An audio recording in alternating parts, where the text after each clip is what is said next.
भेद जो पढ़ रहे थे उसमें आज हम पढ़ेंगे प्रयोग या संरचना के आधार पर क्रिया के भेद। प्रयोग और संरचना के आधार पर क्रिया के 5 भेद होते हैं। सामान्य क्रिया, संयुक्त क्रिया, नाम धातु क्रिया, प्रेरणार्थक क्रिया और पूर्वकालीन क्रिया। तो देखिए क्या होता है कि प्रयोग या संरचना के आधार पर क्रिया के 5 भेद होते हैं। पहला सामान्य क्रिया, दूसरी संयुक्त क्रिया, तीसरी नाम धातु क्रिया और चौथी प्रेरणार्थक क्रिया और जो 5वीं हमारी वो है पूर्वकालीन क्रिया। यानी क्रिया के 5 भेद होते हैं जिसमें से आज हम पढ़ेंगे हमारे सामान्य क्रिया, संयुक्त क्रिया और नाम धातु क्रिया के बारे में। तो देखिए जो हमारे यदि हम देखें कि प्रयोग और संरचना के आधार पर क्रिया के भेद, प्रयोग व क्या होगा या संरचना के आधार पर, प्रयोग या संरचना के आधार पर क्रिया के भेद। तो देखिए पहली जो मैंने बताई सामान्य क्रिया, क्या है सामान्य क्रिया। सामान्य क्रिया के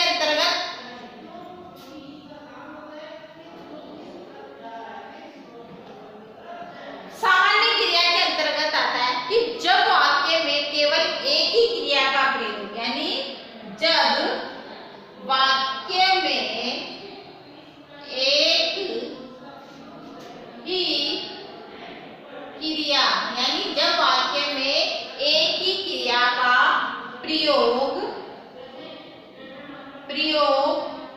हो तो उसे हम क्या कहेंगे, उसे क्रिया कहते हैं। उसे क्या कहते हैं, क्रिया, यानी सामान्य क्रिया कहते हैं। अब देखिए उदाहरण हमारे वो खेला, तो ये सामान्य क्रिया होगी। वो खेला क्या हो गई है, एक सामान्य क्रिया। सुरेश पढ़ा, क्या हुआ, सुरेश पढ़ा, ये भी हमारी एक सामान्य क्रिया हो गई।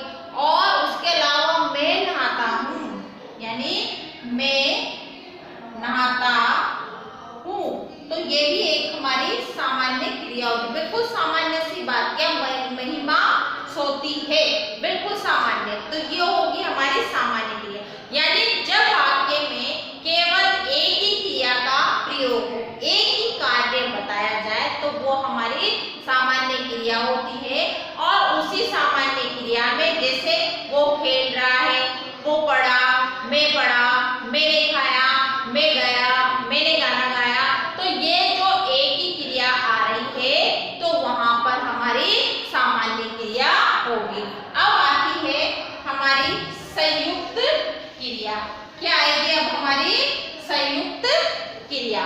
संयुक्त क्रिया क्या होती है, संयुक्त क्रिया, देखिए संयुक्त क्रिया जो है, संयुक्त क्रिया में साधारण रूप से क्या होता है, मुख्य क्रिया और सहायक क्रिया होती है। यानी जो हमारी मुख्य क्रिया है उसके साथ सहायक क्रिया हो, यानी संयुक्त क्रिया में क्या है, मुख्य क्रिया और जो हमारी क्या बताई मैंने, साधारण रूप में क्या हुआ, हमारी मुख्य क्रिया और सहायक क्रियाओं और सहायक क्रियाओं, जो हमारी सहायक क्रिया है वो सहायक क्रियाओं के साथ मिलकर प्रयुक्त होती है, के साथ मिलकर प्रयुक्त होती है। यानी जो हमारी संयुक्त क्रिया है वो सामान्य रूप से मुख्य क्रिया और सहायक क्रियाओं के साथ मिलकर जो है प्रयुक्त होती है। जैसे मैंने लिखा, मैं पढ़ता हूँ, ठीक है। अब ये वाक्य है और लिखता हूँ भी आ गया, है ना, लिखता हूँ।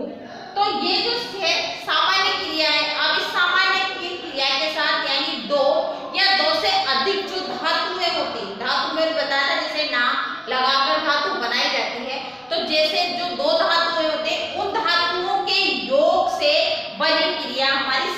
क्रिया होती है, यानी दो या दो से अधिक धातुओं से मिलकर बनी क्रिया हमारी क्या होती है, संयुक्त क्रिया होती है। यानी यदि किसी विशेष अर्थ में हम प्रकट करने के लिए कहें या जब मुख्य क्रिया के साथ अन्य क्रियाएं जुड़ती है, जब हमारी जो मुख्य क्रिया है, जो अब मैंने कहा जैसे मैं पढ़ रहा हूँ तो वो मेरी मुख्य क्रिया है, मैं पढ़ रही हूँ तो मेरी मुख्य क्रिया, तो उस मुख्य क्रिया के साथ जब दूसरी क्रिया जुड़ती है तब ये अपने आप में अपना अर्थ प्रकट करती है। यानी ये क्रिया अन्य क्रियाओं के साथ मिलती है या उनके साथ जुड़ती है तब ये अपने आप में अपना जो मुख्य अर्थ है उस मुख्य अर्थ के क्रिया के साथ उसकी विशेषता को बताती है, तो वो हमारी संयुक्त क्रिया के अंतर्गत आ जाती है। मुख्य क्रिया और सामान्य जो दूसरी क्रिया है उसके साथ मिलकर जो अर्थ प्रकट करती है वो हमारी संयुक्त क्रिया है। यानी कहें तो किसी विशेष अर्थ को प्रकट करने के लिए, किसी विशेष अर्थ को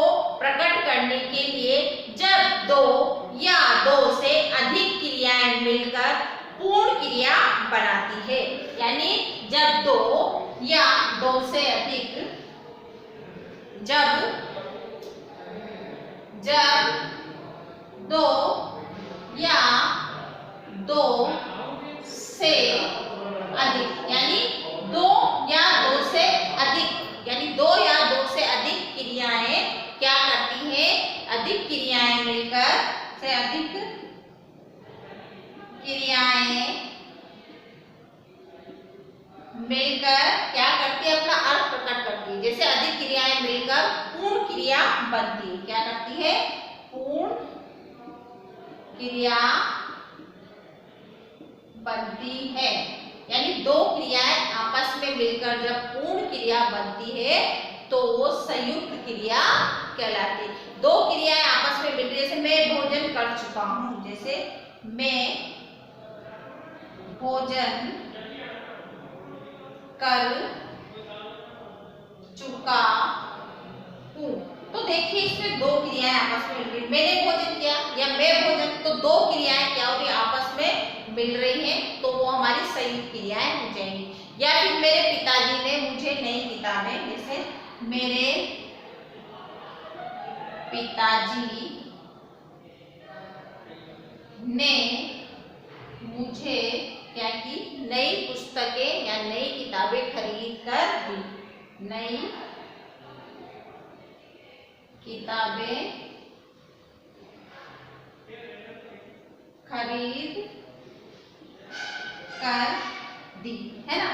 या फिर हम लिखें वह घर पहुंच गया है, वह घर पहुंच गया है। तो इस तरह के जो वाक्य हैं, या कहें माँ बनारस से लौट आई, तो ये जो क्रियाएं हैं वो हमारी संयुक्त क्रिया होगी। यानी दो या दो से अधिक क्रियाओं से मिलकर जब उस वाक्य को वो पूर्ण करती हैं तो वो हमारी क्या कहलाती है, संयुक्त क्रिया कहलाती है। यानी दो क्रियाएं जब आपस में मिलती हैं, जैसे मैं भोजन भी हो गया और कार्य कर चुका, यानी पहले कर चुका, तो दो क्रिया होगी ना, यानी पहले भी की और दोबारा भी की। यानी पिताजी मुझे नई किताबें खरीद कर दी, मेरे पिताजी ने मुझे नई किताबें खरीद कर दी, तो वो इसमें दो क्रिया, यानी दो कार्य का एक साथ पूर्ण होना संयुक्त क्रिया के अंतर्गत आता है। दो क्रियाएं हमारी जब मिलती है तो वो हमारी संयुक्त क्रिया आती है। अब आ जाती है हमारी नाम धातु क्रिया, क्या आती है, नाम धातु क्रिया। नाम धातु क्रिया क्या है, देखिए नाम धातु क्रिया कुछ क्रियाएं जो संज्ञा, यानी कुछ क्रियाएं जो क्या है, संज्ञा, सर्वनाम और विशेषण, यानी संज्ञा, सर्वनाम, विशेषण, संज्ञा, सर्वनाम, विशेषण, है ना। यानी संज्ञा आएगा, सर्वनाम आएगा, विशेषण आदि से बनती है, आदि से बनती है, वो क्या कहलाती है, हमारी नाम धातु क्रिया कहलाती है। जो क्रियाएं, कुछ क्रियाएं जो हमारी संज्ञा, सर्वनाम और विशेषण से बनती हैं वो हमारी क्या कहलाती है? नाम धातु क्रिया कहलाती है। जैसे मानिए रवीना ने क्या किया? रवीना ने अनाथ लड़की को अपना लिया। क्या किया? रवीना ने अनाथ लड़की को अपना लिया। ठीक है, तो इसमें क्या हुआ? संज्ञा आई, है ना, और उसके साथ अपनाना आ गया अपना, तो उसमें सर्वनाम भी आ गया। तो संज्ञा और जो सर्वनाम है वो मुख्य क्रिया है, यानी कुछ क्रिया जो संज्ञा, सर्वनाम, विशेषण आदि से बनती है वो हमारी नाम धातु क्रिया कहलाती है। तो वो जो बन गई तो वो क्रियाएं कर रही है, अपना लिया, तो वहां पर हमारे आ जाएगा। इसी प्रकार ऐसा लगता है कि वो क्या है? सटिया गया है, यानी ऐसा लगता है कि वह सटिया गया है ना।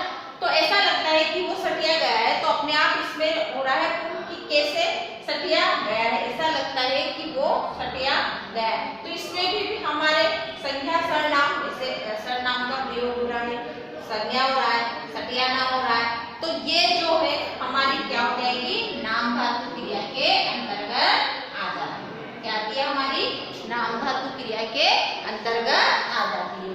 जैसे मानिए यदि हम संज्ञा के साथ देखते हैं तो संज्ञा शब्दों से यदि देखें कैसे बनेगा? संज्ञा शब्दों से बना हमारे, तो जैसे मैंने लिखा कि फिल्म, ठीक है,